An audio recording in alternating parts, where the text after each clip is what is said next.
اچھا، بہت سے لوگوں کا خیال ہے کہ جو ڈپریشن ہے یہ صرف ایڈلٹس میں ہوتا ہے. نہیں، ایسی کوئی بات نہیں ہے. ڈپریشن، ہاں میں اسے ایگری کرتا ہوں کہ ڈپریشن کی جو زیادہ تر جو پرون ایج ہے وہ لائک کوئی 40 سے لے کے 60 کی رینج میں یا 40 سے لے کے 50 کی رینج میں ڈپریشن زیادہ ہوتا ہے.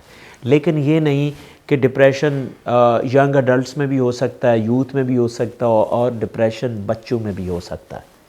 دیکھیں، بچوں کے اندر جو ڈپریشن ہے نا وہ انتہائی خطرناک ہو سکتا ہے اور اس کو جاننا انتہائی ضروری ہے.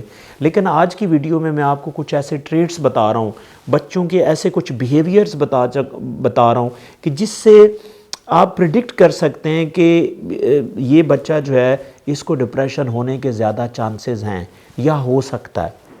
اور اس میں کچھ ٹریٹس کائنڈلی یہ نوٹ کریں. نمبر 1 ٹریٹ یہ ہے کہ بچوں کے اندر ایک کنسسٹنٹ لو انرجی کا رہنا شروع ہو جاتا ہے. یعنی کہ بچوں میں انرجی، کم انرجی کے ساتھ، لو سیلف اسٹیم کے ساتھ بچے ہوتے ہیں.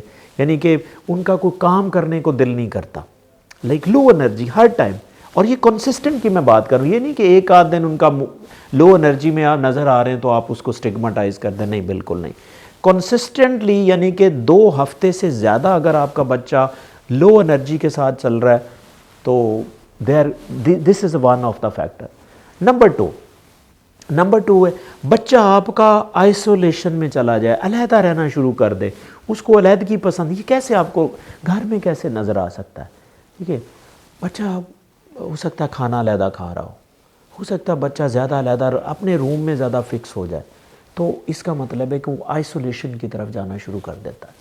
نمبر 3 کہ وہ ایکٹیویٹیز جس میں بچہ پہلے انجوائے کر رہا تھا، اس کی کوئی ہابی ایسی تھی جس میں وہ بڑا انجوائے کرتا تھا، اب وہ انجوائے اس طرح نہیں کر رہا، اس کا دل نہیں کرتا. نمبر 4 کیا ہے کہ اس کو جو ایکٹیویٹیز ہیں اس میں کرنے کو دل نہیں کرتا. وہ ایکٹیویٹیز ظاہر ہے پڑھائی کی ایکٹیویٹیز ہو سکتی ہیں، پڑھنے میں اس کا انٹرسٹ کم ہو جائے، روٹین میں یعنی کہ جس طرح وہ پہلے پڑھ رہا تھا اچانک اس کی جو پڑھائی کے جو انٹرسٹ ہے اس میں چینج آ جائے، کوئی کام کرنے کو دل نہ کرے. ہاں، اسی طرح اگر ٹیچر اسے کہے کہ بیٹا آپ نے یہ کیسے لکھنا ہے تو اس کو لکھنے کو دل نہ کرے. ہاں، اس کو آتا بھی ہو ان کیس تو وہ تھوڑا سا لکھنے، اس سے یعنی کہ اس سے پین پکڑ کے اس سے زیادہ ایفرٹ کرنے کو دل نہ کرے.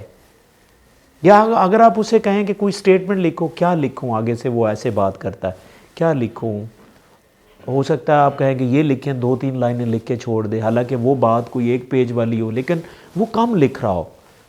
اور نمبر 5 کہ وہ بولنا کم کر دے. روٹین میں جس طرح وہ یعنی کہ سوشلائز ہوتا تھا، باتیں کرتا تھا، اب وہ آپ کا بچہ باتیں نہیں کر رہا، اسے باتیں نہیں ہو رہی، یعنی کہ آپ کا اس بچے کا دل نہیں کر رہا باتیں کرنے کو.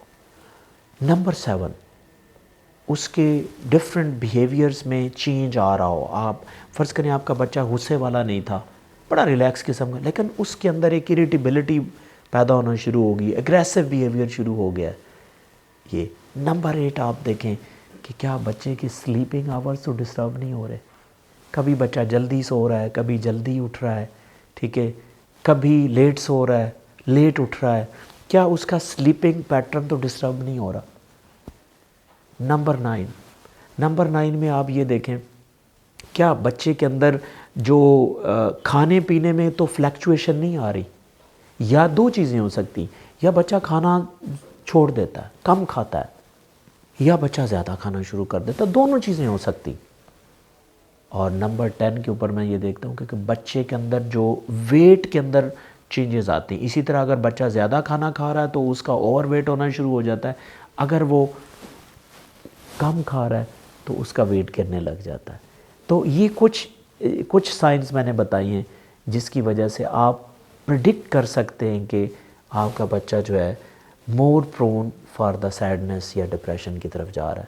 تو یہ کچھ ارلی سائنس میں نے آپ کو بتائیں کہ اگر آپ کے بچے کے اندر اس طرح کے سائنز آ رہے ہیں تو یو کین ہیو کنسرن اور آپ you can visit any mental health professional. Thank you.